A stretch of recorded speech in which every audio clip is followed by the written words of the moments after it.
जी नमस्कार, मैं हूं सुनील सिंह और आप देख रहे हैं आजाद सिपाही। झारखंड की मुख्य खबरों में सबसे पहले नगर निकाय चुनाव के मुद्दे पर हाई कोर्ट में हुई सुनवाई। मामले की अगली सुनवाई 7 फरवरी को होगी।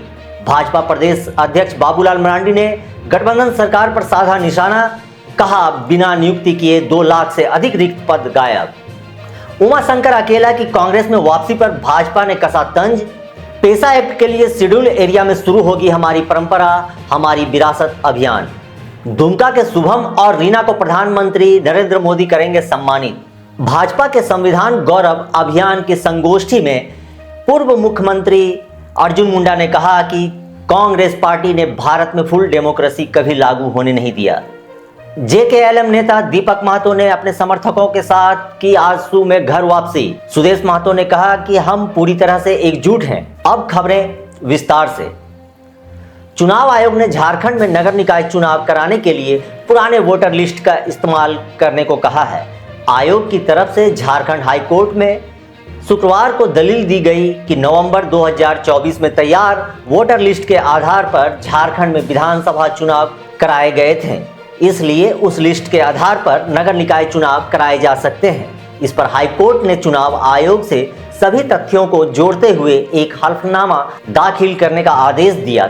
इस मामले की अगली सुनवाई अब 7 फरवरी को होगी। आयोग की तरफ से कोर्ट में बताया गया कि हल्फनामा तैयार है और जल्द ही दाखिल किया जाएगा। दरअसल हाई कोर्ट ने शुक्रवार को लंबित नगर निकाय चुनाव के मामले में निवर्तमान पार्षद रोशनी खलको की ओर से दायर अवमानना याचिका पर सुनवाई हुई। कोर्ट ने पिछली सुनवाई के दौरान आयोग से झारखंड को वोटर लिस्ट देने के लिए लगने वाले समय की जानकारी मांगी थी। उसमें राज्य चुनाव आयोग की ओर से कहा गया था कि अद्यतन वोटर लिस्ट नहीं मिलने के कारण चुनाव कराने में समस्या हो रही है। शुक्रवार को भी यही दलील दोहराई गई। सुनवाई के दौरान प्रार्थी की ओर से अधिवक्ता विनोद सिंह ने पक्ष रखा। क्या है पूरा मामला, हम आपको बताते हैं। झारखंड में नगर निकाय चुनाव को लेकर मामला हाईकोर्ट में चल रहा है। इस पर सुनवाई करते हुए अदालत ने राज्य सरकार को 4 माह के अंदर चुनाव कराने का निर्देश दिया था। फिर 16 जनवरी को सुनवाई हुई।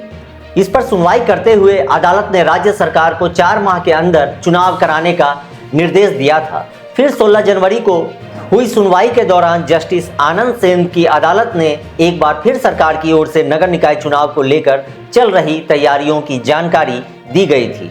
सरकार ने कोर्ट को ओबीसी आरक्षण को लेकर चल रहे ट्रिपल टेस्ट की अद्यतन स्थिति की जानकारी दी थी। उस दिन सरकार की ओर से मुख्य सचिव अलका तिवारी उपस्थित थी। सुनवाई के दौरान सरकार की तरफ से फिर कहा गया कि ट्रिपल टेस्ट करवाकर चुनाव कराएंगे।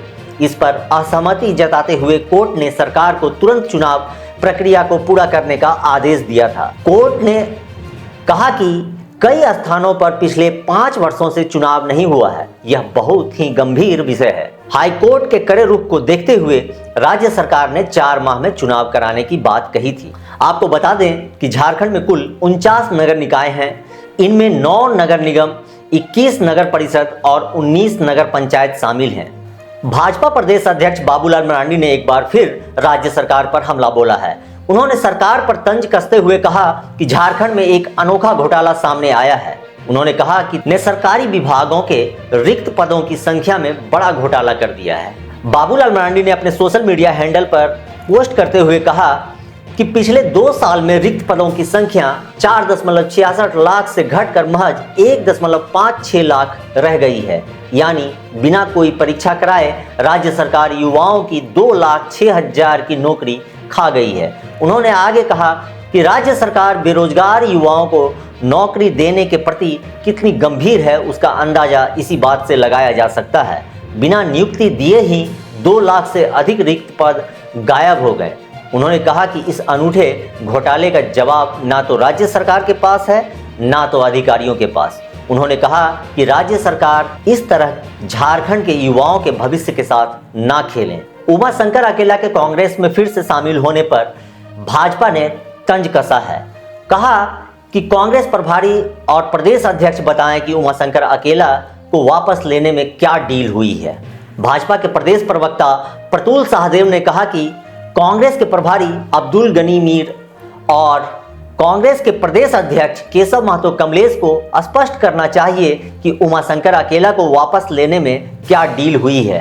प्रतुल ने कहा कि जब उमाशंकर अकेला को कांग्रेस ने बरही विधानसभा से पिछले विधानसभा चुनाव में टिकट काटा था तो उमाशंकर अकेला ने इन बड़े नेताओं पर सार्वजनिक रूप से आरोप लगाया था। अकेला ने 25 अक्टूबर 2024 को बड़ा आरोप लगाते हुए कहा था कि कांग्रेस के प्रभारी और प्रदेश अध्यक्ष को 2 करोड़ रुपए घूस नहीं देने के कारण उनका टिकट काटा गया है। उस समय कांग्रेस के प्रदेश मीडिया प्रभारी ने कहा था कि उमाशंकर अकेला पर लीगल एक्शन होगा। प्रतुल ने कहा कि लीगल एक्शन की बात तो छोड़िए, अब उनको ससम्मान वापसी हो गई है। प्रतुल ने कहा कि यह बड़े आश्चर्य की बात है कि उमाशंकर अकेला को पूरे सम्मान के साथ कांग्रेस के प्रदेश प्रभारी और प्रदेश अध्यक्ष की उपस्थिति में पार्टी में वापस शामिल कराया गया है। ये वापसी कई प्रश्नों को जन्म देता है। पहले तो यह कि उमाशंकर अकेला के 2 करोड़ घूस के आरोप पर कांग्रेस ने कोई कानूनी कार्रवाई नहीं कर इस आरोप को पुख्ता करने का काम किया था। अब तो अकेला की सम्मान से घर वापसी ने घूस के आरोप पर मोहर लगाने का काम किया है। प्रतुल ने कहा कि सभी महात्मा गांधी के आदर्शों पर चलने वाली कांग्रेस पार्टी सोनिया राहुल के कार्यकाल में भ्रष्टाचार जैसे छोटे चीजों को बड़ा मुद्दा नहीं मानती। वहीं उमाशंकर अकेला ने कहा कि मेरे अपनी कांग्रेस पार्टी में वापसी से भाजपा क्यों परेशान है, उनके पेट में क्यों दर्द हो रहा है। उन्होंने कहा कि इससे साफ जाहिर होता है कि कांग्रेस में उनकी वापसी से भाजपा डरी हुई है। उन्हें पता है कि हजारीबाग लोकसभा सीट पर कोई चुनौती दे सकता है तो वह अकेला यादव ही है। उन्होंने कहा कि भाजपा को बताना चाहिए कि किसी को पार्टी में शामिल कराने पर कितने रुपये की डील करते हैं। झारखंड सरकार 26 जनवरी 2024 से हमारी परंपरा हमारी विरासत अभियान शुरू करने जा रही है। पेशा एक्ट के प्रावधानों के तहत राज्य के शेड्यूल 5 एरिया में ट्राइबल समुदाय के सशक्तिकरण व सांस्कृतिक विरासत के संरक्षण व प्रमोशन के लिए यह अभियान चलाया जाएगा। पंचायती राज विभाग के सचिव विनय कुमार चौबे ने इस संबंध में जिला पीआरडी, पंचायती राज संस्थाओं, राष्ट्रीय संस्थाओं और समुदाय के लोगों को पत्र लिखा है और अभियान में शामिल होने का अनुरोध भी किया है। इस अभियान के तहत ग्राम सभा में हमारी परंपरा हमारी विरासत को संरक्षित करने, जल जंगल जमीन के संतुलन बनाए हुए प्रबंधन करने, अपनी रूढ़ि जन विधि का पालन करते हुए नियमित ग्राम सभा और इसमें भागीदारी सुनिश्चित करने, सांस्कृतिक धरोहर जैसे लोकगीत, त्योहार, पूजा पद्धति और आस्था को संरक्षित करने, उसे सशक्त करने, हमारी जनजातीय नायकों, योद्धाओं और समाज सुधारकों की विरासत को सम्मान करने और उनके आदर्शों पर चलने का शपथ भी लिया जाएगा। शपथ के बाद इन आदर्शों को अगली पीढ़ी को समर्पित करने का भी संकल्प लिया जाएगा। ग्राम सभा में पीआरआई के रोल, आर्थिक गतिविधियां, हेरिटेज मैपिंग, ज्ञान बांटने, सुविधाएं, कैपेसिटी बिल्डिंग करने इत्यादि पर भी फोकस होगा। इस बार के बजट में भी पंचायतों को सशक्त करने और शेड्यूल एरिया के विकास के लिए विशेष रूप से फोकस किया जाएगा। केंद्र की योजना ग्रामीण स्वरोजगार प्रशिक्षण संस्थान का उपयोग पेशा एरिया में किया जाएगा। दुमका जिले के बाड़पाड़ा निवासी शुभम गोराई और जरमुंडी प्रखंड की आंगनबाड़ी सेविका रीना कुमारी देवी को गणतंत्र दिवस के अवसर पर प्रधानमंत्री नरेंद्र मोदी सम्मानित करेंगे। उनके उत्कृष्ट कार्यों को देखते हुए उन्हें प्रधानमंत्री कार्यालय से बुलावा आया है। दोनों इस सम्मान से काफी उत्साहित दिखे और सम्मान प्राप्त करने के लिए गणतंत्र दिवस अतिथि के रूप में शुक्रवार को दिल्ली रवाना हो गए। भाजपा रांची महानगर ने संविधान गौरव अभियान के तहत शुक्रवार को रांची में गोष्ठी का आयोजन किया। इस गोष्ठी में बतौर मुख्य अतिथि पूर्व मुख्यमंत्री अर्जुन मुंडा ने अभियान के उद्देश्य एवं कार्यक्रम की प्रासंगिकता पर विस्तार से प्रकाश डाला। उन्होंने आज़ादी के अमृत वर्ष में संविधान के 75 वर्ष पूर्ण होने पर बधाई देते हुए कहा कि हमारा संविधान केवल शब्दों, धाराओं और अनुच्छेदों का संग्रह नहीं है, बल्कि एक धर्म ग्रंथ है जिस पर सभी भारतवासियों को गर्व है। उन्होंने कहा कि जनसंघ और भाजपा की स्थापना ही देश में संविधान को लागू करने के लिए हुआ है। एक विधान एक निशान के नारों के साथ हमारे प्रेरणा पुरुष डॉक्टर श्यामा प्रसाद मुखर्जी का बलिदान हुआ। उन्होंने कहा कि राहुल गांधी जी विगत लोकसभा चुनाव के समय से संविधान की पुस्तक लेकर के घूम रहे हैं। उन्हें पता चल गया है कि भाजपा संविधान की धाराओं को, उसकी मूल भावनाओं को तेजी से धरातल पर उतार रही है। कांग्रेस के मंसूबे को उजागर कर रही है। इससे कांग्रेस का सफाया तय है। उन्होंने कहा कि कांग्रेस पार्टी गैर कांग्रेसी सरकारों से चिढ़ है।